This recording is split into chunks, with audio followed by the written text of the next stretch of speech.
No programa de hoje vamos trazer um panorama sobre as eleições no Rio de Janeiro e te atualizar sobre importantes projetos que tramitam na Alerj e na Câmara Municipal. Por exemplo, redução de ICMS sobre genéricos e similares e proibição da exigência do CPF na hora da venda. Fica comigo até o fim, roda a vinheta.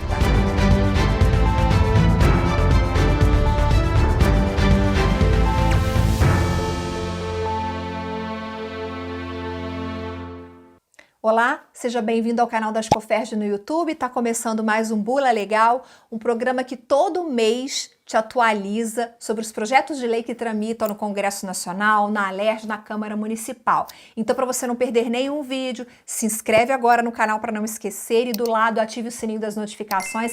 Assim, sempre que a gente postar, o YouTube vai avisar você no seu celular. No Bula Legal de hoje, participa comigo André Borba, comentarista político da Arco Advice. A Arco, para quem não conhece, é uma das maiores empresas de análise política desse país. André já está aqui comigo, inclusive no fim desse programa, ele vai trazer um panorama político das eleições no estado do Rio de Janeiro. Então fica comigo até o fim do vídeo, porque tem muita novidade por aí. Porque política interfere em tudo, né, André? Obrigada pela sua presença aqui no programa.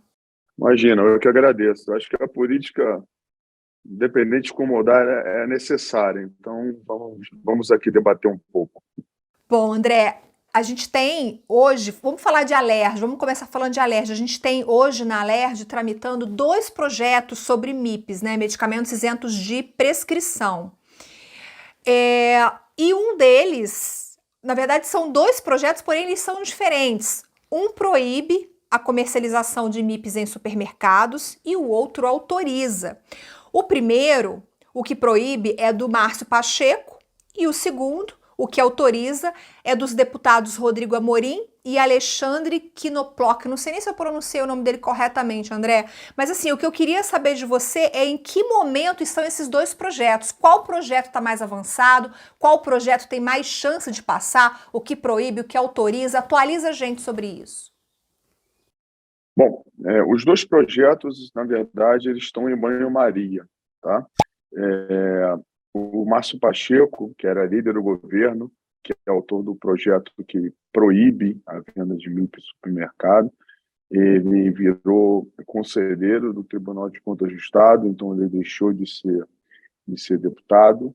E o outro projeto são os 2 deputados que vão tentar a reeleição.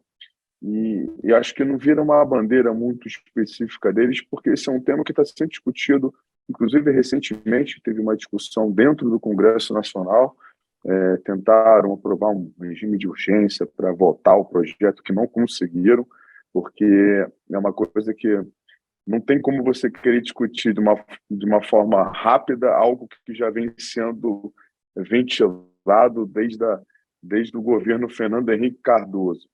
Então, são projetos que estão parados, estão em fase inicial de tramitação, mas que, a nosso ver, não tem uma probabilidade grande de avanços.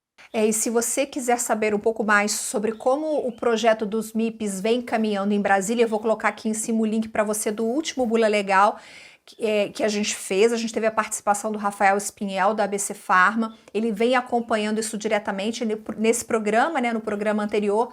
O Rafael explicou um pouco sobre como anda a tramitação do projeto dos MIPs em Brasília. Não houve andamento, eu falei com o Rafael por esses dias, e assim como os projetos estão parados na Alerj, nessas últimas semanas, o projeto do MIP em Brasília também não caminhou. A gente também não tem novidade para te atualizar sobre isso, está tudo parado, e acho que agora vai ficar nesse marasmo até as eleições. André, vamos falar agora de ICMS, né? Porque a luta para reduzir o ICMS no estado do Rio de Janeiro, gente, essa luta continua, ela não parou ainda não. E está em andamento o projeto que propõe a redução do ICMS para 12% nas operações com medicamentos genéricos ou similares. Também está parado esse projeto, André? Como é que está? Como você já antecipou, acho que a gente está vivendo um momento que a eleição está tomando conta da pauta. Sim, é um projeto que, inclusive, foi motivado pela própria Coferd, tá? Para botar em 12%, até para equiparar a outros estados vizinhos, como São Paulo e Minas Gerais.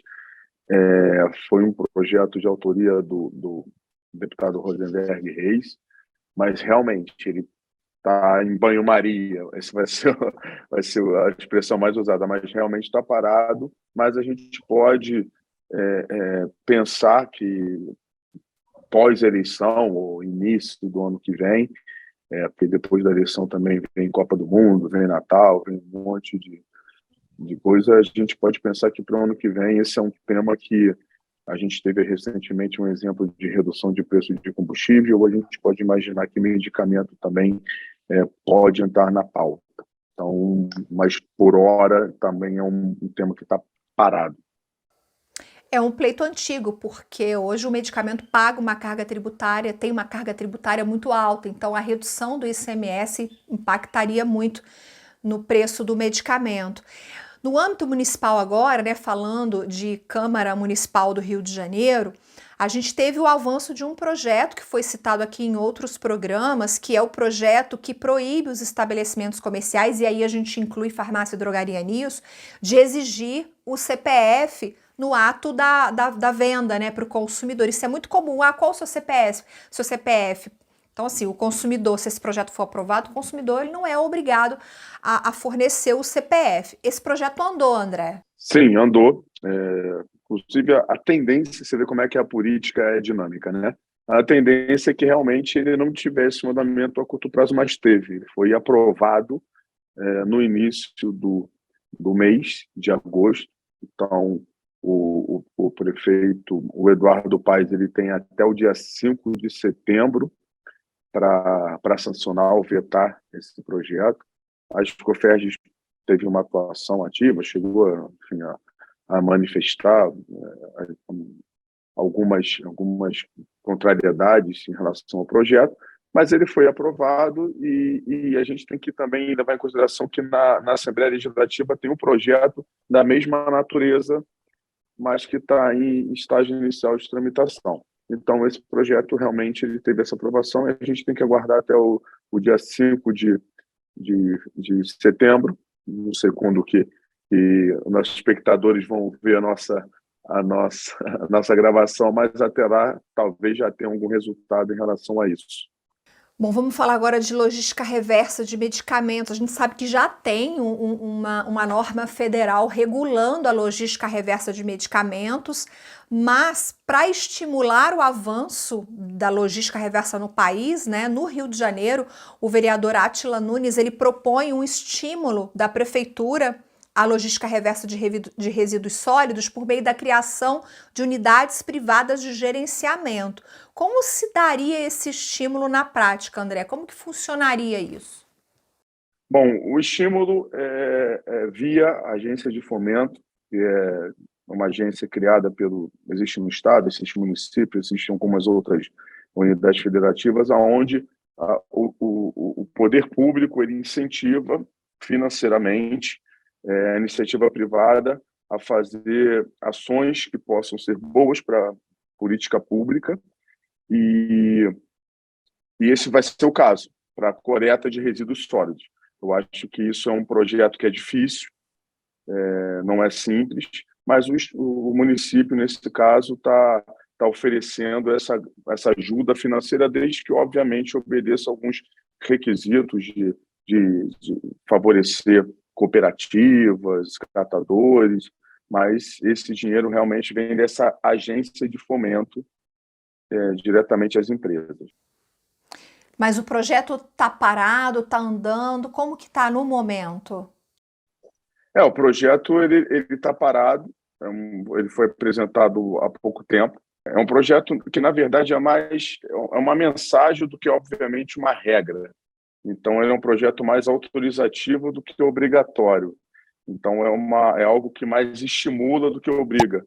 Mas eu acho que é uma iniciativa interessante no projeto que foi apresentado no ano passado e que realmente mostra para as empresas que eles podem contar com esses recursos do município, independente do projeto ser aprovado, que essa agência de fomento já existe. Então, basta que as empresas cheguem, apresentem um projeto, mostrem a utilidade pública, que que isso vai ser atendido. O projeto vai cumprir a sua missão. Tomara que passe, porque realmente a questão da logística reversa do descarte do medicamento é uma necessidade. Tem vídeo aqui no canal, não aqui no Bula Legal, mas no Ed Farmácia. Se você der uma passeada na playlist, você vai encontrar vídeos falando especificamente sobre como está ocorrendo a logística reversa no país. Se você tem uma farmácia e quer se candidatar gratuitamente, você pode, inclusive, entrar em contato com a ABC Farma e dizer, olha, eu quero colocar minha farmácia no projeto, aí a ABC Farma vai te informar exatamente como que funciona. Você tem um custo, mas é um custo muito mínimo, então, assim, de repente é importante que você participe, né, para ajudar, né, nessa logística, nesse descarte correto do medicamento, porque isso é muito importante, porque a gente está poluindo rios, a gente está, enfim, não vou entrar no mérito aqui agora, né, nesse programa. André, vamos falar de panorama das eleições, como estão aí as movimentações, as articulações para a Alerj no Rio de Janeiro? Bom, acho que agora a fogueira foi acesa, né? Acho que agora que as pessoas começaram a pensar em eleições. A gente tem um cenário bastante... eu não sei se é conturbado, mas é um cenário que a gente, teoricamente, os atores não mudam muito, tá? Nós temos o governador Cláudio Castro, que ele é candidato à reeleição. A gente recentemente, há dois, 3 dias, houve uma decisão tornando inelegível o vice-governador dele, o Washington Reis, o ex-prefeito de Duque de Caxias, mas naturalmente ele vai entrar com recurso, que provavelmente vai ter um efeito suspensivo, então ele vai conseguir se candidatar, se colocar como vice na chapa, provavelmente, e então isso não vai mudar. Eu acho que hoje em dia a gente tem um cenário onde temos o Cláudio Castro, o atual governador, com uma força política, né, importante, tá? Ele leva vantagem. O principal adversário dele nesse momento é o Marcelo Freixo.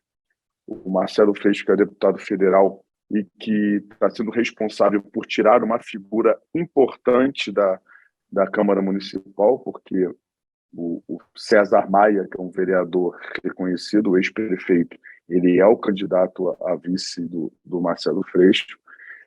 Provavelmente os dois devem duelar no segundo turno, com vantagem para o Cláudio Castro, por questão do interior do Estado, ter um perfil um pouco mais conservador, mas a gente também tem que ficar de olho na terceira via, que é o Rodrigo Neves, que é o ex-prefeito de Niterói, com o Felipe Santa Cruz, o ex-presidente da OAB, que são candidatos do PDT.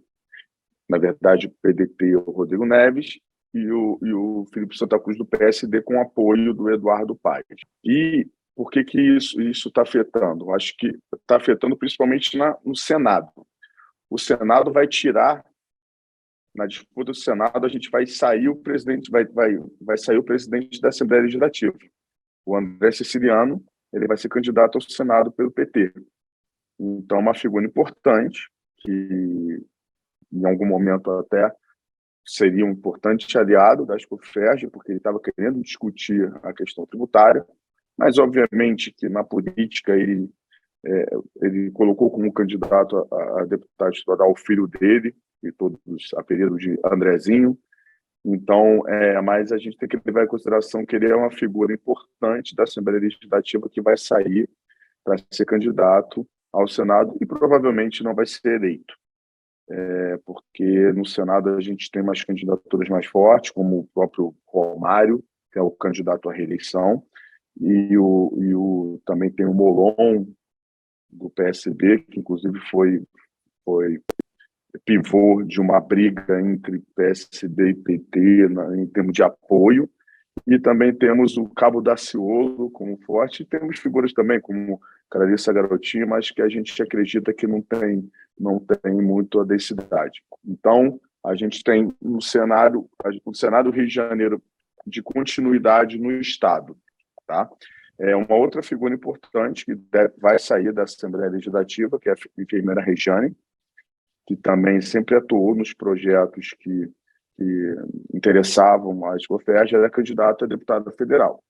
Então, ela vai sair também do cenário. Então, nós temos, assim, só de cara, dois nomes importantes, o André Siciliano e a enfermeira Rejane. E no cenário da Câmara Municipal, como eu já mencionei, tem o César Maia, que vai ser candidato a vice-governador, tem o Lidberg Farias, a Laura Carneiro. Então, a gente, na verdade, vão ser sete de 51 vereadores que vão ser candidatos a outros cargos. Então, vai ter uma renovação aí de pouco mais de renovação mínima de pouco mais de 10%. Então, para o Rio de Janeiro, a gente não viu um cenário de muita mudança. Tá? Acho que vai ter uma continuidade, a tendência é que a gente continue com o mesmo governador e a gente continue com o mesmo senador Romário, e com essa mudança significativa, principalmente na Assembleia Legislativa, que é do André Siciliano, que vai sair para concorrer, mas vai deixar o seu filho como candidato. Isso pode ser positivo para alguns projetos, né, para alguns pleitos do setor aí liderados pela Ascoferj, mas a gente mesmo vai ter que esperar, porque pelo visto muitos projetos vão ficar parados e só vão voltar à pauta no próximo ano, quando todas essas cadeiras estiverem aí reorganizadas. A gente vai ver como que esses projetos vão caminhar, né? Eu vejo um nível de renovação muito baixo, tá? Eu acho que essa eleição tem uma característica muito diferente da eleição anterior, tá? Onde tinha-se um anseio por renovação, existia uma pauta na época, que era a pauta da Lava Jato, por exemplo. Hoje em dia, a gente não tem nenhuma pauta específica para nada. Então, eu acho que, se você fizer uma análise de vários estados, como a gente faz, 80% dos candidatos à reeleição vão ser reeleitos. Entre 80% e 90%. Então, acho que a população, dessa vez, não está buscando muito por renovação. Então, a gente acredita que vai ter uma pouca dança das cadeiras dentro, mas a gente tem que acompanhar, obviamente, como você mesmo mencionou, os projetos vão ficar descansando até depois das eleições, e aí, lembrando que a eleição, o segundo turno é no dia 30 de outubro, e no meio de novembro já tem uma Copa do Mundo, que termina no dia 18 de dezembro, e uma semana depois já é Natal, Réveillon, então já tem um outro mandato. Então, a gente sabe que esse ano vão ter muitas articulações nos bastidores, mas em pauta efetiva, acho que a gente vai ter pouca produtividade. Maravilha, André. Bom, ainda bem que a eleição é antes da Copa, né? Pelo menos isso. Bom, antes de ir embora, deixa o seu like nesse vídeo, compartilha com todo mundo para a gente manter o setor bem informado sobre os projetos que tramitam no Congresso Nacional, na Alerj, na Câmara do Rio. A gente está aqui, a gente continua de olho para informar você sobre tudo que está acontecendo. Quero agradecer a participação do André mais uma vez. Eu que agradeço, até a próxima. Até a próxima, André. Obrigada a você pela companhia, eu te vejo no próximo Bula Legal. Tchau, tchau.